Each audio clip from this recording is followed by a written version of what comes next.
How's it going, everybody? You just saw me, and now you get to see me again. I'm here to give you another Skeleton Night in Another World episode review recap. This is episode 5, the latest episode. Oh, yes, that's right, I've caught up. And what is the name of this episode? Oh, I keep forgetting. I put the titles when they pop up. The, hold on. Dang. I actually don't know if I actually wrote the title down, guys. Yes, I did. Here it is. A secret revealed and a bond forged. Just like the forgers, the bond has been forged. And we're going to get right into this. But before I begin, as you can tell, I have notes written down here. Please don't forget to like, comment, and subscribe. All three of those things really, really help out the channel. We're trying to get over this hump that is 175 and just get ourselves right into the 200. Guys, I am dedicated to making as good as content as I can for you guys. If you got any suggestions, any things you want to hear, in any way you think I should try to do the format of these differently, leave me comments. I am always open. Especially follow me on some of my social medias and things will, yeah. You'll, come on, just talk to me. Also, don't forget to share the video so others can see what a great time we're having. So, the review for episode 4 really went quickly because it was nice and succinct. It's one of those episodes where it's like it's over before you know it, and it's pretty dang good, right? So in this one, we get a quick recap of from Arc, talking about the furry ninja that he saw, and just helping out the elf wars. And now he's on to free the other two. And after our intro, the Diento marquis, he has two full-grown women. These are not children. Thank you, Jesus. Even though, again, attempted sexual assault still isn't good, but I'm really glad this wasn't children. Thank you, Jesus. And I do appreciate whoever's doing these subs. Put at the top, viewer discretion is advised. Because I hate to say it, but in the United States, a lot of people get triggered. And some people don't get triggered genuinely. Some just like to have things to complain about. So I appreciate that thing at the top for those who complained about nothing and those who actually have issues. Cater to both of those people. The real ones and the ones that like to complain. So this guy, they have the collars, the magical collars, and they have the shackles on, and they're in nighties and panties, and this dude licks his lips like his son. And one elf in particular, they always have one. I notice it in a group, whether it's just two or four. There's always at least one elf that speaks up, and she speaks up and says, "If you're gonna do it, hurry up, you flea dick bastard." That is exactly what she said. And dude's like, "Oh yeah, I like the reaction in your eyes, and you come up with some good stuff on some creepy type stuff." And his son is there. Udalon is there. He's like, you know what? He's chastising him about going with the elf hunters without permission and coming back alone. AKA everybody else got killed but you. And I guess he's gonna make him watch. Dude has bandages on. He still has a black eye. He has a broken arm and a cast. And dude he puts something down the stomach of one of them. And he says, you can't handle. I think he says you can't handle these elves. He calls them stupid little boy. He's like, "I must show you really how to handle these elves." I'm like, are you really gonna have sex with them in front of your boy? All right, you're pretty sure that dude's at least in his early 20s, if not late teens, and this is some borderline. You're gonna need therapy type stuff, right? And so while Arc is holding Ariane bridal style there, dimension jumping, and she says we should go to the bell tower, and he's like, "Well, why is that?" He's like, "There's a saying, idiots and smoke like high places." And you're like, you know what? I'm convinced they get there. And as soon as they land, there's two guards there. They're like, well, there goes trying to get in quietly. Arc uses the wyvern slash to bring down the bell, and then they run. And then we have three groups of guards and another three groups of guards. They meet in the center, and these idiots don't realize that Arc is standing right next to them. He's just pretending to be a statue. And of course, Ariana is behind him because that's how pretty big our boy is. So now they have time to run down and find these things, right? Or find the two elves, right? So we get back. This dude's licking the other girl's armpit. Dude's certified freak. 7 days a week. The butler, the guy who was reading him the charts and the stuff 2 episodes earlier, says we had intruders, and he's like, okay, deal with them. He said, but they're monsters. Door explodes, knocks that guy out. Here's Arc. Here's Ariane. Udon looks through. He's like, oh my god, they're here, and he's not trying to have. He's trying to crawl and escape. And the elf women, they're like, oh, Ariane, she's here. She's gonna get us. She's gonna save us. And I went too fast. So for whatever reason, Giento must have lots of bravado because he walks up to these two. He's in his underwear, y'all. What is Ariana gonna do? She kicks him in the genitals over and over and over and over again. Arc is like he has. I love how he's gonna sweat through the helmet, has the blanched face through the helmet. He's just kind of looking away. And while Udon tries to escape, he literally puts his hand through the wall and is going like, "Where do you think you're gonna go?" Scares him so badly, this kid passes out. And when he moves his hand, the wall falls. He's like, "Ooh, a hidden room." So he turns around. He's gonna talk to Ariana. She's like, did you need something?" She's kicking this guy, and uh, there is a scientific term for the place that is between the butt and the testicles. I cannot remember the proper name for it. The perineum. She's kicking him in his genitals, his perineal, and his butt over and over again. She's like, he's like, "Isn't? Do you think you're getting excessive now?" She's like, "No. He violated the treaty first. This is just." As a matter of fact, she steps back, and the two elf women, they've covered themselves. They're cracking their knuckles. She's like, "You know what? Unleash on this guy until you're satisfied. Don't know what they did to him.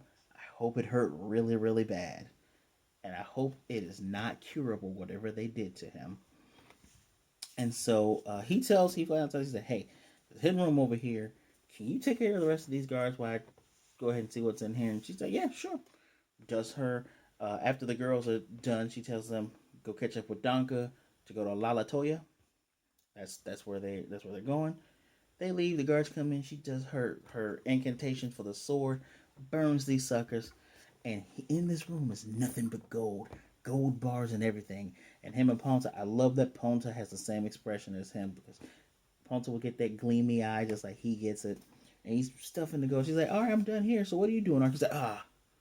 And then him and Ponta turn and look at her, and he goes, "It's really hard to rebuild an organization unless you got money." And she's like, "What do you mean?" He's like, "Think about it.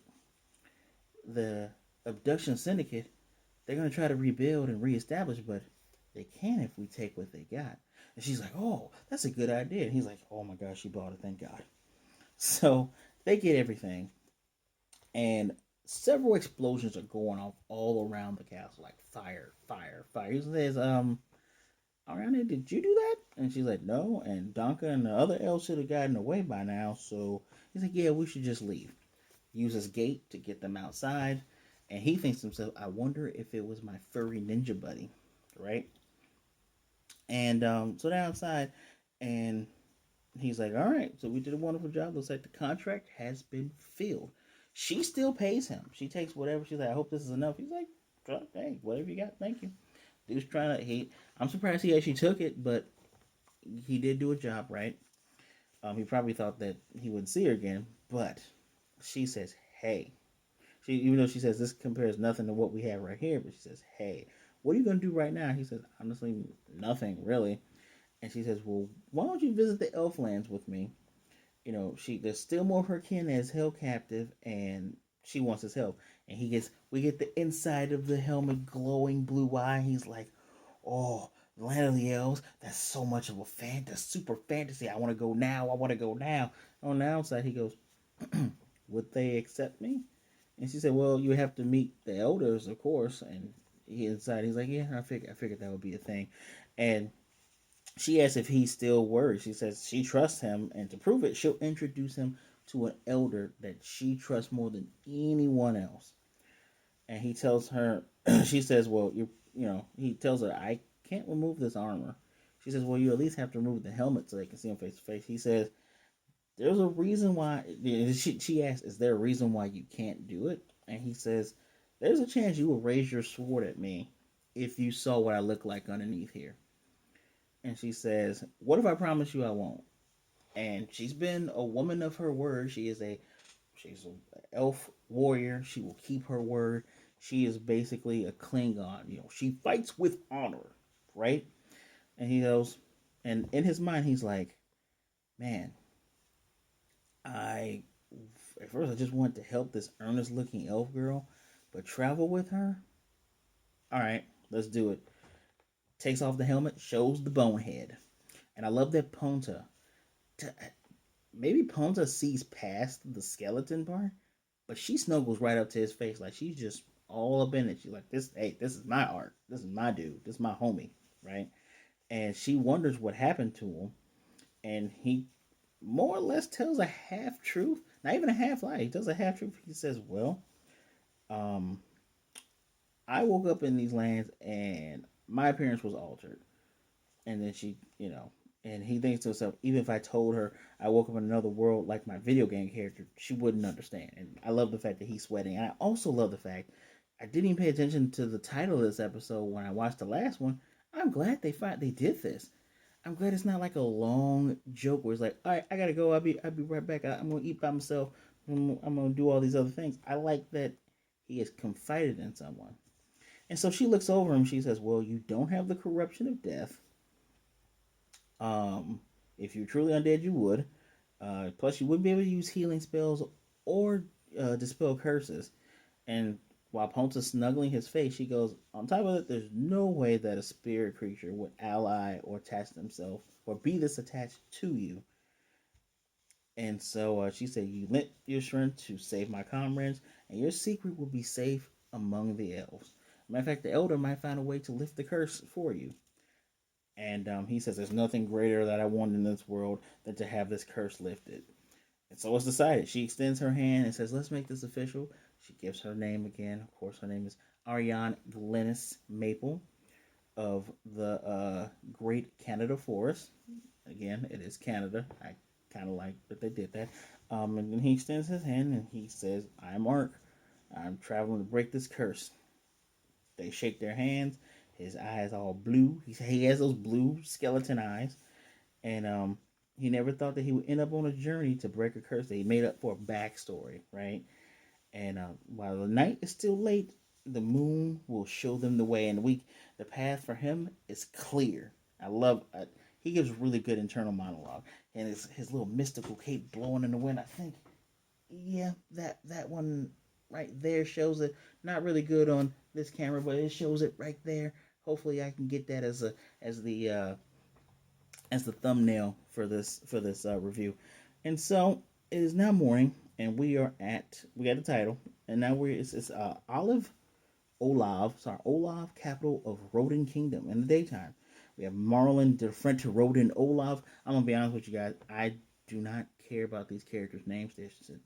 These guys have ridiculous European long crazy ass names. So if I forget a name or I don't catch a name, don't chew me up about it. At least I'm going to remember the main cast, right? So he's King is wondering if the matter of the Diento, like who's responsible for that whole thing to happen. There's the blonde prince I told you about. This dude's name is Sect. First Prince Sect, and he's like, rumor has it that is the elves, but the king's like, well, why would you bring me a rumor? Why would you bring it up? He says, well, another rumor is he had a elf smuggling ring. And then we have the other prince, the second prince. His name's Prince Darkhess. And this dude just looks disheveled, right? And he looks like he would be the a-hole guy, right? And he's like, what's the point of, we can't substantiate anything. What's the point of even bringing all this up? King, when dude slams his hand, King says, hey, stop all that. Slams his hand down and tells him, so, brother's right, though, right? If we can't find anything to substantiate the claims, we can't just move forward with rumors. And he asks that I think she's the first princess or second princess. First princess, Urara. And the only reason I remember this because they showed her in another scene. he's tasked her because if and then Sek brought this up, so I'm mixing everybody's combos together, right? If this was true and dude was telling them to the east, it's gonna cause tension with the west and everybody else, and this could ruin a lot of stuff. The elves can go back on what they agreed on in the treaty, and everything can be broken. And the young lady agreed on that, and she says, "I'm gonna move forward and try to foster something with the elves and come to some understanding and find out the truth because this is really bad." And she says she too heard the rumors about the smuggling. And then King's like, "All right, well, we got to get it done. So you all are dismissed." And we just the calm prince, the sect, he just kind of gave a smirk. He smirked twice and go, "Hmm." And I'm like, it's always an anime. If anybody knows anything about Berserk, whether if you've watched it, read it, read a wiki about it, just went to the info, it's always the pretty boys that are the outright jerks. Yeah, there are some tropes where the disheveled hair guy, oh, he's the bad one. You know, you get your Bakugos, sometimes you get your Gajils, but those dudes sometimes end up turning out to be nice people, like Gajil and Bakugo. But yeah, I got a feeling that Sect really is really the guy behind all this crap. and and the king, of course, is going. This is just, good grief, what a mess. And now we are back with where am I at here? We're back with our crew. They're walking through this dense forest, and they can see a little clearing. Arc does a dimension move to get closer. He's like, "I'm gonna scout up ahead." She tries to warn him, but it's too late. He falls down into a slight dip, and she's like, "You probably shouldn't use that type of magic unless you have a clear line of sight." And he's like, "You're right, but hey." He landed in front of a little river, so they can actually camp out right here, which is what they do. What is she doing? He fishes, and what was she doing? I think she might have been making a campfire and whatnot, but he was fishing. Caught a big fish, and then she has the whisper fowl. Goes back to Donka. All the girls made it back to Lalatoya. Ponta's sleeping, and he asks if they're far from it. She says, "No, not too far." Her stomach growls loudly. He's like, "You know what? One fish will probably not be enough. I'm gonna go catch a bull boar, right?" And so he goes off. Now we're delving a little bit deeper into the personality of Ariane. She likes cute things. This was already hinted at 2 episodes ago when she saw Ponta. She was that two? Yeah, that's 2 episodes ago. She looks at Ponta. Ponta sees she's like creeping close. She's like, I can't do it. I shouldn't do it. I could awaken her, and she really needs her sleep. And Ponta's just like rolling over and doing all this cute stuff, and then she wakes up, and she's like, oh.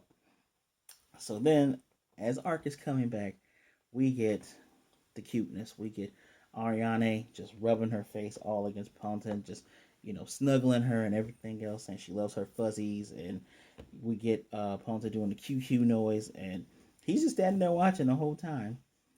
And it goes faster and faster. Than her and Ponta both notice him there, and she lets Ponta down. Ponta's like, "Hey, what supposed to deal with that, right?" And she tries to play it off. She's like, you came back pretty fast, Arc." He's like, "Yep, we should probably clean that boar. We probably should." And he's like, "Oh yeah, by the way, Ponta, I would also like to partake in your fuzzies later on. QQ." And she's super embarrassed with her blushy face of embarrassment and going, "No, stop it, stop it, stop it." Meanwhile, at that other kingdom that we just left, the Princess Yorna, she's with her maid Ferna. Ferna, yep, Ferna. Remember, usually in these type of settings, each person each person of royalty would probably have an attendant that is the utmost of loyal to them. And Ferna has some tea for her, and she's looking at it. She looks sad. She asks Yerna what's wrong, and she believes that Dakaris is involved with the elf trade. I again told you, I think it's the calm looking Griffiths pretty boy. It's always them. It's always them. And he says that she says the sect won't stay quiet for much longer once and her maid goes, "Well, once darkness is cast down, the throne will be clear for you and your brother." And she tells her, "You should not speak very carelessly like that." Just saying. Thing she needs to focus on is going on this mission of peace, to where are they going? I think she said Lindunt. I think that's the place they're gonna go, where the elves are mostly supposed to be, so she can foster peace and make sure nothing breaks out. We go back to Arc and crew, which is Arc, Ariane, and Ponta. They finally make it up to these giant wooden walls. There's a big door made of wood and iron. It's massive, massively massive. And she introduced this is the stronghold, the area of Lalatoya, the elf settlement. And then it's that's the ending. Next episode is going to be learning about the darkness of this world at the elf village. Um, we have the Ponta plush at a river. You just can't blow the fish out of the water with magic, I guess. Of course you can't. Good show. I like this show. The show is so good that I don't even have to. I like that I don't have to spend so much time explaining some things. But I'm also appreciating that arc. See, there's half truths, whole lies, and half lies, which are kind of the same thing as half truths. But half truths are more. They're not malicious. He's like, she's not gonna understand me talking about a video game. I'm not gonna mention that, but I'll just tell the truth. I woke up here. This is how I look. Could be a curse. Who knows? Who knows if how he's gonna get that avatar thing off? Who knows? Um, but on the whole, dude is a very honest and earnest person. I appreciate that. I appreciate that we got something different from. I love Rudeus. I love him to death. I love me some Rudy Gray Rat, and his perverted ways are funny and it's great. But it's nice to get another guy who isn't like one. He's not like Ainz, where it's like he is void of pleasure and things. Dude he's a man. He has his feelings and his urges. It's just he doesn't indulge in things. He knows how to control himself. He is normal. That is how a normal person is supposed to be. Yet, he's not outwardly evil. He's not evil. He's not inwardly or outwardly evil. He's just like, hey, I want loot. I've come into this game world. There's a possibility people can die. I'm going to save people. I'm going to stop slavery. I'm going to help. I'm going to indulge in everything that's fantasy here. And I'm going to get loot. That's it. He only steals from bad guys. That's pretty fair, if you ask me.